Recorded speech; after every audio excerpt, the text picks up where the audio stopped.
This is our global perspectives presentation, and this is the question that we picked.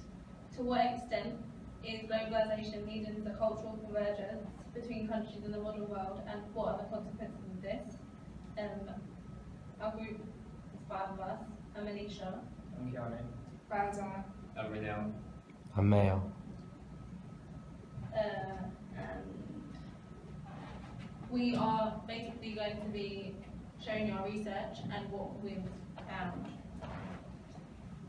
Firstly, we have definitions of things that we have found to be important in the question. So there's culture.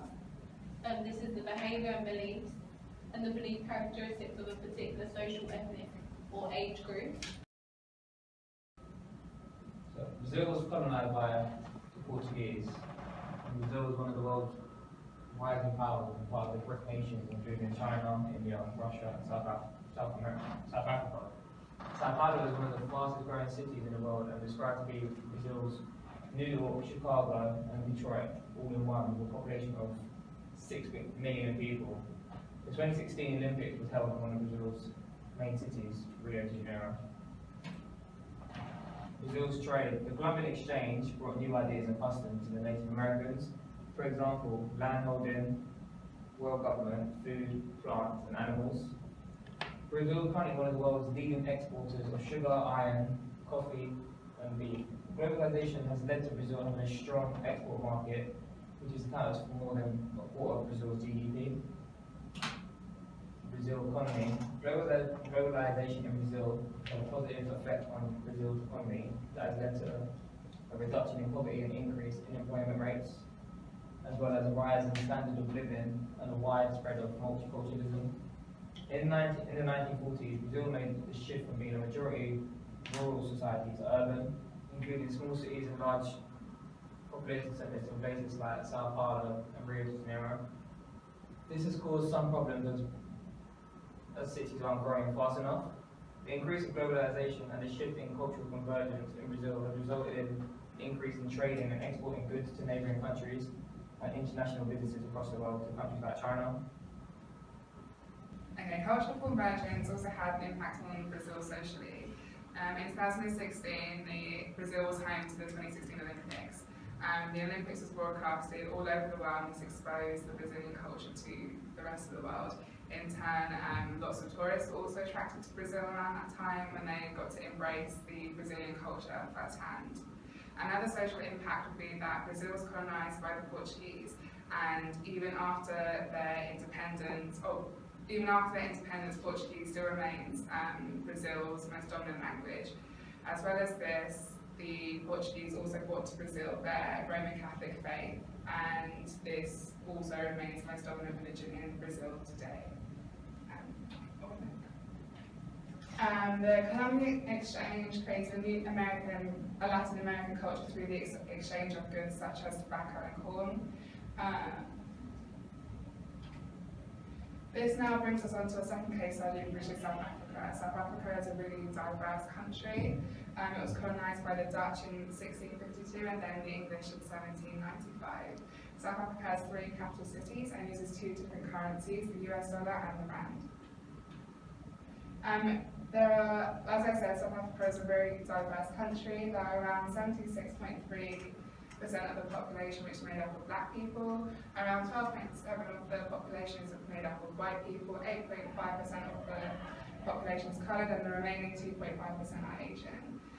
Within these categories of people, there are also subgroups, such as within the black culture there are tribal groups such as the Zulus, and the white culture is subdivided between the Afrikaans and the English descendants. According to the highest education management system, 42% of the total academic inflows from 2005 and 2008 come from Europe. The other percentages shared between Zimbabwe, Asia and Australia. South Africa became a player in the world economy. Its economic output was targeted towards foreign-owned companies. For example, Barclays, Cisco, Vodafone, and many more. The foreign-owned companies carried out high big business in South Africa. For example, Barclays, they bought out ABSA, one of South Africa's biggest banks, which cost 30 billion rand, which is equivalent to 2.6 billion pounds. This was the single foreign direct investment made in South Africa, but also for Barclays it was a high investment. Alongside this, the dynamic structure of the global economy has influenced macroeconomic policies. In 1994, macroeconomic policies were created to increase employment but reduce levels of poverty. The policies were focused to promote growth, employment and redistribution, called GEAR. One of the first policies was achieving macroeconomic balance in South Africa, leading to reduced budget deficit and falling in rate of inflation. Alongside this, globalization led to economic growth of South Africa during the period between 1990 and 2000. South Africa speak the best English, as they were colonized by the British. Another language they speak is Afrikaans. Years after their country's independence, the English language is no longer an alien language to many, but instead the language became a second language and was familiarized over time, and now it's part of their culture and social ethics. Africa's religion is an example of evident cultural convergence. In South Africa, for example, the most common religion is Christianity, which makes up around 80% of South African people.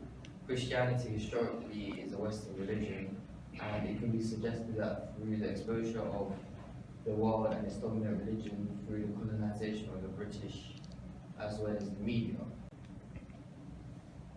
This also shows that different countries that adopt different cultures creating different cultural coverage.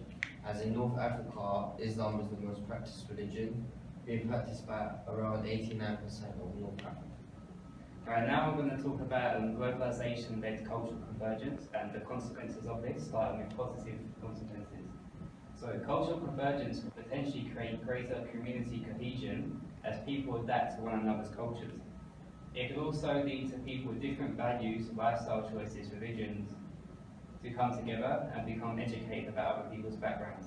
This is really important in a globalised world, as with multiple people immigrating from other countries to another, they need to learn how to work with people with different cultures, different mindsets. This can also be a benefit as when communities become together, immigrants can find cultures that are similar to their own, which is an attractive opportunity to immigrate to their country. They also bring different mindsets and different skill sets to their country, which can benefit them as they can have low skilled labour. Globalisation has also increased trade, healthcare and education across the world, which has led to an increase in the standards of living too. But there's many negative consequences of cultural convergence, such as old cultures are becoming eroded and traditions lost. Many of these cultures are very old and have historical relevance. Exploitation of developing countries is also a negative aspect of cultural convergence, as many countries are using cheap labour, such as from India and China, in order to produce products. Cultural convergence could also potentially create tension between two groups of different cultural backgrounds, as many groups would have differences that are not easily solved. It could also provoke discrimination and segregation between two groups of cultures within a country. Cultural convergence may also provoke people in an area who do not want to be exposed to new cultures, and they are also uncomfortable with their current way of life being changed. It can also be argued that as a result of increasing cultural convergence between countries, there will soon be no culture unique to just one country, as many countries are adapting other countries' cultures. So in conclusion, globalisation is having a large effect on cultural convergence, as not only is it leading to more cultures being exposed to each other, it is also bringing them together through trade, technology and new opportunities, which lead to increased immigration and education. This allows cultures to understand each other better and become more educated about the world around them. As the world becomes more globalised, people from different cultures and backgrounds will be working together. It is important to have an understanding of different cultures in order to work efficiently in the workplace. Thank you for listening to our presentation.